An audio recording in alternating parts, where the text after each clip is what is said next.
بسم اللہ الرحمن الرحیم، اللہم صلی علی محمد وعلی آل محمد وبارک وسلم۔ ناظرین کرام، یہ بات یاد رہے کہ جو اسلام دشمن قوتیں ہیں ان کی ہمیشہ سے یہ کوشش رہی ہے، ان کا سارا زور ہمیشہ سے اسی بات پر رہا ہے کہ کسی طریقے سے امت کا امام الانبیاء صلی اللہ تعالی علیہ وآلہ وسلم کے ساتھ جو تعلق حبی ہے، تعلق عقیدت ہے، وہ تعلق حبی، وہ تعلق عقیدت کمزور پڑ جائے۔ اس لیے کہ وہ جانتے ہیں اگر وہ امت کا آقا علیہ الصلوۃ والسلام کے ساتھ جو رشتے محبت ہے، تعلق محبت ہے، تعلق عقیدت ہے، اگر یہ عقیدت کا تعلق، محبت کا تعلق کمزور پڑ جائے تو پھر امت پر غلبہ حاصل کرنا آسان ہو جائے گا۔ اقبال نے اسی کی طرف اشارہ کیا تھا، افاق کش جو موت سے ڈرتا نہیں ذرا، روح محمد اس کے بدن سے نکال دو۔ تو دشمن کی ہمیشہ سے یہ کوشش رہی ہے۔ ناظرین کرام، دشمن نے اپنے اس حربے کو، اپنے اس ایجنڈے کو پائے تکمیل تک پہنچانے کے لیے اس نے ہندوستان میں چند ایسے لوگوں کو خرید لیا، ایسے ملاؤں کو خرید لیا جو ظاہری طور پر تو لبادہ اسلام کا اوڑا ہوا تھا، لیکن حقیقت یہ تھی اندر سے ان کی سوچ اسلام کی نہ تھی، وہ کافرانہ سوچ تھی۔ لباس اسلامی تھا لیکن سوچ کافرانہ تھی۔ انہوں نے ہندوستان کے اندر یہ درس دینا شروع کر دیا، یہ سوچ و فکر عام کرنے کی کوشش کی کہ ہر اس عمل کو، ہر اس ذریعے کو کہ جس کے ساتھ آقا علیہ الصلوۃ والسلام کی ذات اقدس کے ساتھ امت کا رشتہ مضبوط ہوتا ہے، رشتہ محبت، رشتہ عقیدت، غلامی کا رشتہ مضبوط ہوتا ہے، انہوں نے ان تمام اعمال کو اور ان تمام سببوں کو انہوں نے بدعات کا، شرک کا لبادہ اڑانے کی ناکام کوشش کی۔ ہر وہ عمل جو امت کو آقا علیہ الصلوۃ والسلام کے قریب لے کے جاتا تھا، امام الانبیاء صلی اللہ علیہ وسلم کی عقیدت ان کے دل میں بڑھ جاتی تھی، محبت بڑھ جاتی تھی، اس عمل کو انہوں نے بدعت قرار دے کر، شرک قرار دے کر امت کو اس عمل سے دور رکھنے کی کوشش کی۔ اس کی مثال، جس کے لیے آج میں یہ اپنا بیان ریکارڈ کروا رہا ہوں، جو عمرے کے لیے جاتے ہیں، حج کے لیے جاتے ہیں، مدینہ میں ایک مسجد نبوی کے آس پاس بنگالی ایک مولوی، ایک شیخ ہے، شیخ نجد جس کو میں کہتا ہوں، ایک خبیث الفطرت شخص آپ کو ملے گا۔ اس کا کام ہی یہی ہوگا کہ ہر اس عمل جس کے ساتھ امت آقا علیہ الصلوۃ والسلام کے ساتھ جڑتی ہے، حضور کے ساتھ ان کا رشتے غلامی جڑتا ہے، اس عمل کو وہ مشکوک بنانے کی کوشش کرتا رہے گا۔ اگر کوئی کھڑے ہو کر درود سلام پڑھتا ہے اور روکے گا کہ شرک ہے،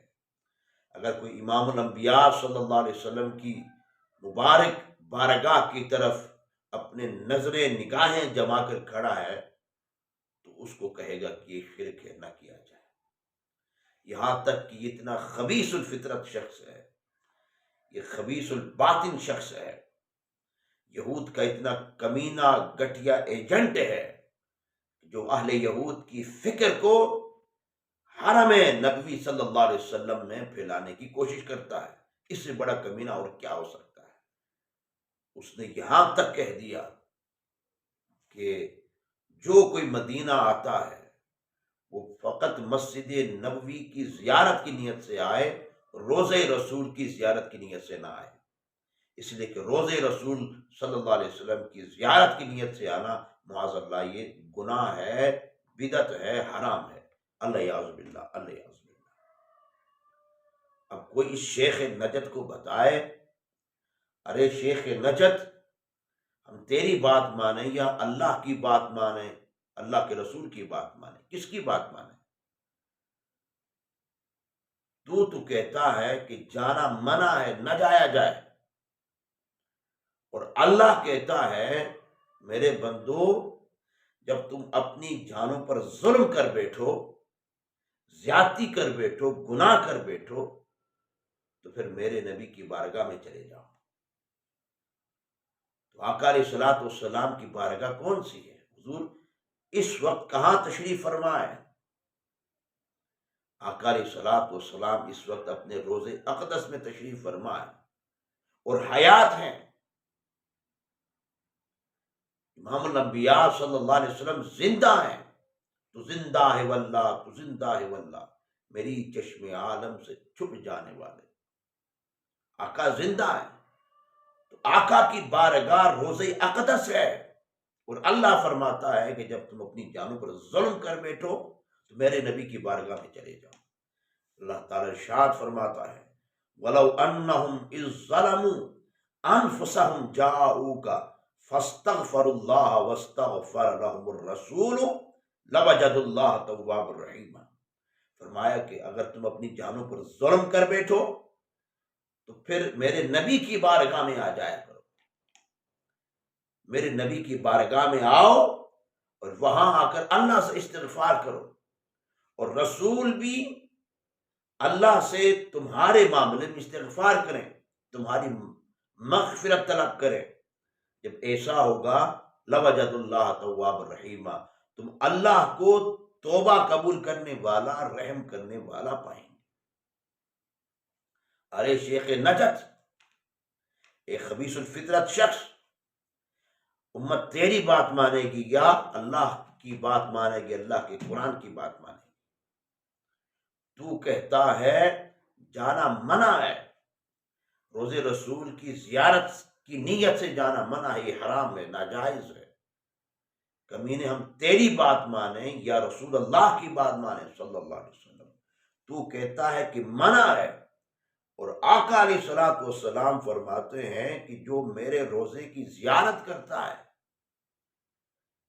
میرے روزے کی زیارت کرتا ہے، قبر انور کی زیارت کرتا ہے، اللہ تعالیٰ اس کو پھر صلہ عطا کرے گا، شان یہ عطا کرے گا، وجبت لہو شفاعتی، اس کے لیے میری شفاعت واجب ہو جائے گی۔ حضرت ابن عمر اس حدیث کو روایت کرتے ہیں، آقا علیہ الصلوۃ والسلام نے فرمایا من زار قبری وجبت لہو شفاعتی، جس نے میری قبر کی روزے کی زیارت کی، اس کے لیے میری شفاعت واجب ہو جائے گی۔ اور اس حدیث کو متعدد محدثین نے اپنی اپنی کتابوں میں نقل کیا ہے۔ دار القطنی نے سنن میں اس کو روایت کیا ہے، امام بہقی نے شعب الایمان میں روایت کیا، امام حکیم ترمذی نے نوادر الاصول میں اس روایت کو نقل کیا ہے۔ پھر دوسری مقام پر آقا علیہ الصلوۃ والسلام نے ارشاد فرمایا، جس کو امام طبرانی نے معجم الاوسط میں اس حدیث کو روایت کیا ہے، امام بہقی نے سنن الکبریٰ میں اس حدیث کو روایت کیا ہے۔ وہ حدیث کیا ہے؟ آقا علیہ الصلوۃ والسلام نے فرمایا من زار قبری بعد موتی کان کمن زارنی فی حیاتی، فرمایا کہ جس نے میرے وصال کے بعد میرے قبر کی زیارت کی، روزے کی زیارت کی، وہ ایسا ہے کہ گویا کہ اس نے ظاہری حیات میں میری زیارت کی۔ ظاہری حیات میں آقا کی زیارت کرنا ایک اتنے بڑے شرف کی بات۔ ارے شیخ نجد ایک خبیث الفطرت شخص، خبیث الباطن شخص، اہل یہود کے منصوبے کو دین کا لبادہ پہنا کر اس کو تکمیل دینے والے کمینے، ہم تیری بات سنیں یا امام الانبیاء صلی اللہ علیہ وسلم کی بات سنیں؟ آقا علیہ الصلوۃ والسلام تو بشارت دے رہے ہیں، یہ پوری امت کا ایک عمل ہے، 1400 سالہ امت کا عمل ہے، جو آقا علیہ الصلوۃ والسلام کے مبارک روزے کی زیارت کے لیے جاتے ہیں۔ ارے شیخ نجد، یہ فقط ایک روزہ نہیں ہے، یہ نیلا گنبد فقط روزہ نہیں ہے، اس کے نیچے تاجدار کائنات صلی اللہ علیہ وسلم آرام فرما ہے، حیات ہیں۔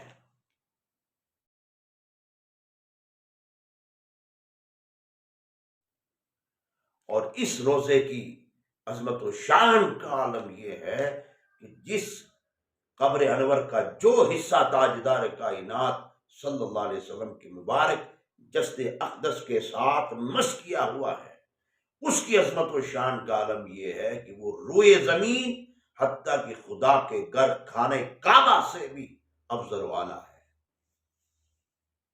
جس کی اتنی شان ہے، اتنی فضیلت ہے، تو کہتا ہے کہ اس کی زیارت کرنا منع ہے؟ اس کی زیارت کرنا منع نہیں ہے، بلکہ عاشقوں کا تو یہ اعلان ہے، تاجدار کائنات صلی اللہ علیہ وسلم کی ذات اقدس کے ساتھ محبت کرنے والوں کا تو حال یہ ہے، ان کی صدا تو یہی ہے، حاجیو آؤ شہنشاہ کا روزہ دیکھو، کعبہ تو دیکھ چکے ہو، کعبے کا کعبہ دیکھو۔